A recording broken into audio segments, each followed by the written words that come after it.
अस्सलाम वालेकुम। आप पाकिस्तान के सियासी हालात समझना चाहते हो या इराक पर इत्तेहादियों के हमले की वजूहात?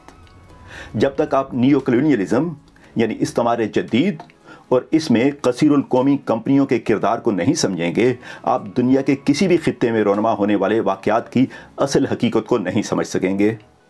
तो आइए नियो कॉलोनियलिज्म के बारे में एक उर्दू मज़मून पढ़ते हैं।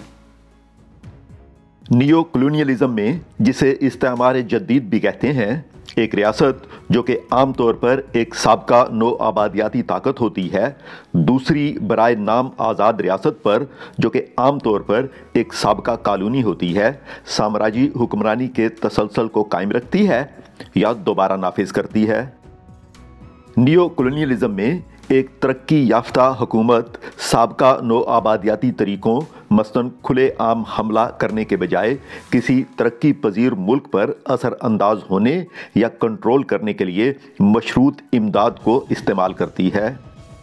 इस तरह तरक्की पजीर मुल्क गरीब रहता है और अमीर मुल्क मज़ीद अमीर हो जाता है।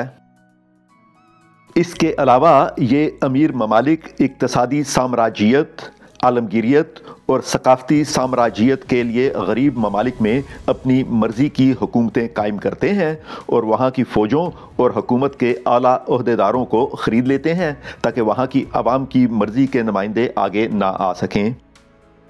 नियो कॉलोनियलिज्म में कसीरुल कौमी कॉरपोरेशनें यानी मल्टी नेशनल कॉरपोरेशंस अहम किरदार अदा करती हैं।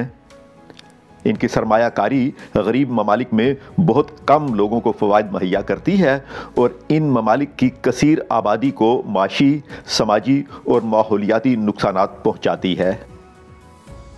कसीरुल कौमी कॉरपोरेशनों के असर व रसूख के नतीजे में गरीब ममालिक में गैर पायदार तरक्की और दायमी पसमानदगी बरकरार रहती है। इनके लिए ये ममालिक सस्ती मजदूरी और ख़ाम माल के ज़खायर बने हुए हैं, जिन्हें इस्तेमाल करके ये कॉरपोरेशनें मज़ीद अमीर हो जाती हैं। कसीरुल कौमी कॉरपोरेशनें अमीर ममालिक की मईशतों को तरक्की देने के लिए जदीद पैदावारी तकनीकों तक रसाई को महदूद रखती हैं। कुछ गरीब ममालिक में इनकी सरमायाकारी से इब्तदाई तौर पर खुशहाली आती है, मगर बाद में ये बेरोज़गारी और गुर्बत में इजाफे का बाइस बनती है।